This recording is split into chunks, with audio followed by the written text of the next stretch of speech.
بسم اللہ الرحمن الرحیم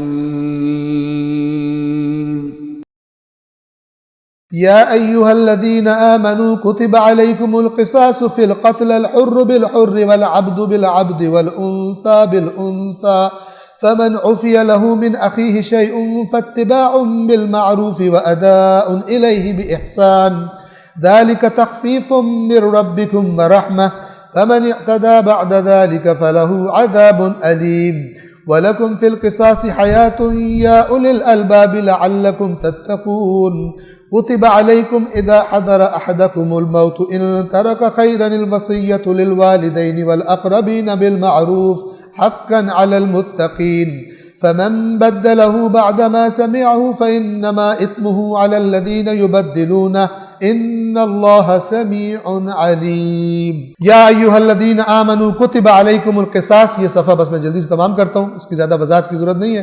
اے ایمان والو، تم پر قصاص فرض کر دیا گیا. قصاص کیا ہوتا ہے؟ قتل کے بدلے قتل کرنا. ٹھیک ہے.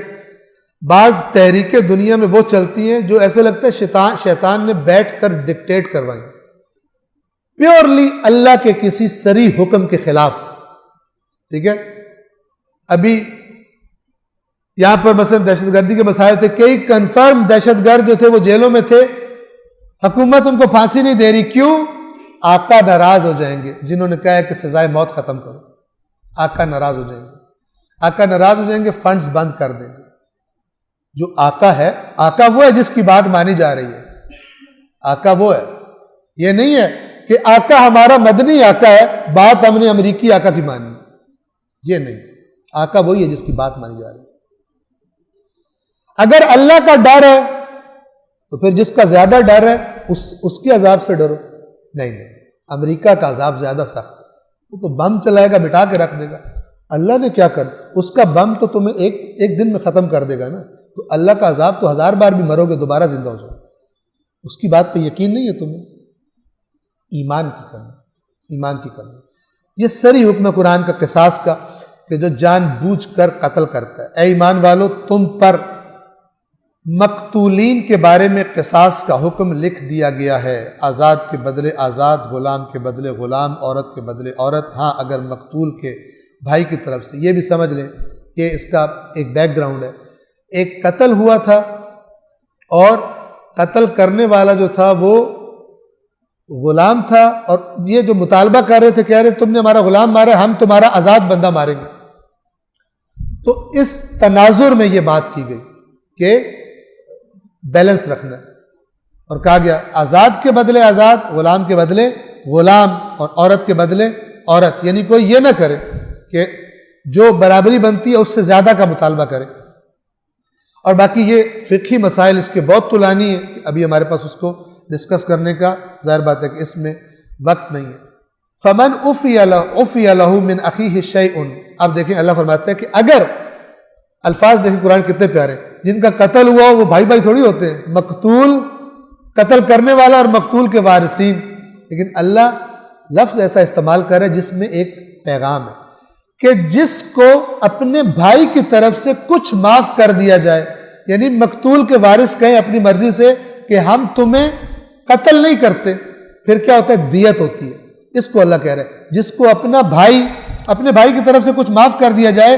تو اب جس نے مطالبہ کرنا ہے وہ بھی اچھے طریقے سے کرے، اور جس نے ادا کرنی ہے وہ بھی اچھے طریقے سے ادا کر دے. نہ تو مطالبے والے تنگ کریں، اور نہ جس نے دینی ہے دیت وہ کہے کہ پھانسی تو بچ گئی ہے، اب ساری عمر پھر میرے پیچھے پھرو، دیت لے سکتے ہو تو لے کر دکھا دو. اللہ نے دونوں کو منع کیا.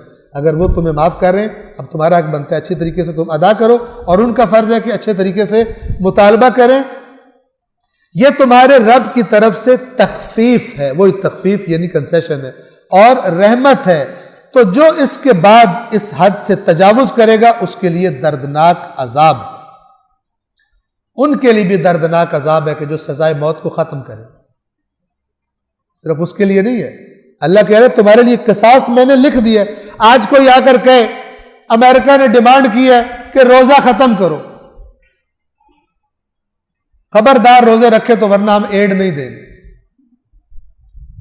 IMF قرضہ نہیں دے گا روزہ بند کرو، کر دیں گے روزہ بند؟ بالکل اسی طرح سزائے موت ختم کرو، کوئی فرق نہیں۔ کتب علیکم القصاص کتب علیکم الصیام، فرق ہی کوئی نہیں۔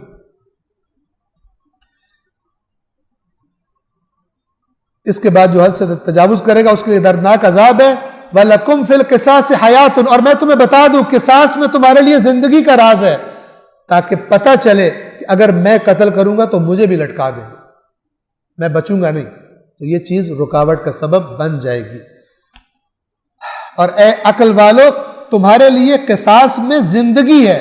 اب مرضی ہے، اللہ کی بات پر اعتماد ہے کہ وہ زیادہ علم رکھتا ہے کہ یورپینز نے جو ریسرچ کر کے بات کی ہے وہ زیادہ صحیح جگہ پہ پہنچے ہیں کہ سزائے موت غلط چیز ہوتی ہے۔ جس پر ایمان ہے وہ اس کی طرف ووٹ ڈالے گا۔ اللہ کیا فرما رہے ہیں؟ عقل والو قصاص میں تمہارے لیے زندگی ہے، لعلکم تتقون، تاکہ تم اس کے سبب سے بچتے رہو، یعنی قتل و غارت کم ہو جائے گی، قتل و غارت کا بازار کم ہو جائے گا۔ ورنہ پیسے والا کہے گا میں اب اس کو مار دیتا ہوں، بعد میں اپنے اثر رسوخ سے مثلا کیا پیسے دے کے بچ جاؤں گا یا فلان ہو جاؤں گا یا سزا ملے گی، بارہ دیکھا جائے گا، مارے گا مجھے کوئی نہیں، جیل میں بھی میں تو AC اور TV کے ساتھ رہ سکتا ہوں اپنے پیسوں کی وجہ سے۔ اور آخری حکم یعنی اس صفحے کا اور آخری آیات، کتب علیکم اذا حضر احدکم الموت، تم پر یہ لکھ دیا گیا ہے جب تم میں سے کسی کی موت کا وقت آئے اور وہ کچھ مال چھوڑے جا رہا ہو تو اسے چاہیے کہ والدین اور قریبی رشتہ داروں کے لیے مناسب طور پر وصیت کرے۔ اس آیت کے بعد آیات آئیں جنہوں نے باقاعدہ سے وارثوں کے حصے بنا دیے، لہذا اب وصیت کرنا مستحب ہے۔ جب یہ آیت اتری تھی تو وجوب تھا، لیکن پھر اللہ نے یہ کام خود کر دیا، خود بعد میں وہ کر دیا کہ کس کا کتنا حصہ بنے گا، اور اس کے بعد کہا کہ اب اگر کوئی ان حصوں کو مرنے کے بعد بھائی بہن کا کھا لے یا ایک بھائی دوسرے بھائی پر تجاوز کر دے، اللہ نے کہا یہ اللہ کی حدود ہیں، جو ان سے تجاوز کرے گا اس کو جہنم میں ڈالوں گا بھی، خالدین فیہا، ہمیشہ اس کو رکھوں گا۔ یہ وراثت کے معاملات یہ معمولی جرم نہیں ہوتے کہ بہن کا حق کھا جاؤ، ماں کو زبردستی حق کھا جاؤ، ایک بھائی کمزور ہے اس کا حق کھا جاؤ، فلان کر لو، چکر چلا لو، چکر چلا کے جہنم میں پہنچنا ہے۔ اللہ نے یہ کہا ہوگا کہ یہ جو میں نے وراثت کے قواعد بنائے ہیں، جو ان حدود کو تجاوز کرے گا، سورہ نساء کی آیات بھی آگے آ جائیں گی۔ تو بس وصیت مستحب، حقا علی المتقین، صاحبان تقوی پر یہ ایک حق ہے۔ فمن بدلہ بعد ما سمع فانما اثمہ علی الذین یبدلونہ ان اللہ سمیع علیم، اور جو وصیت کو سن لینے کے بعد اسے بدل ڈالے تو اس کا گناہ ان بدلنے والوں پر ہوگا، اللہ یقیناً ہر بات کا خوب سننے والا ہے۔ اور اب بھی اگر وصیت کی ہے مرنے والے نے 1/3 میں وہ جاری ہوگی، اس کی وراثت کے تیسرے حصے میں جاری ہوگی، اور اگر جس کو وصیت لکھ کے دی گئی ہے وہ چکر چلا لے اپنا زیادہ کرنے کے لیے تو اللہ کہہ رہے اس کا گناہ اس پر ہے جو بدلے گا، اللہ سمیع علیم۔ صدق اللہ العلی العظیم۔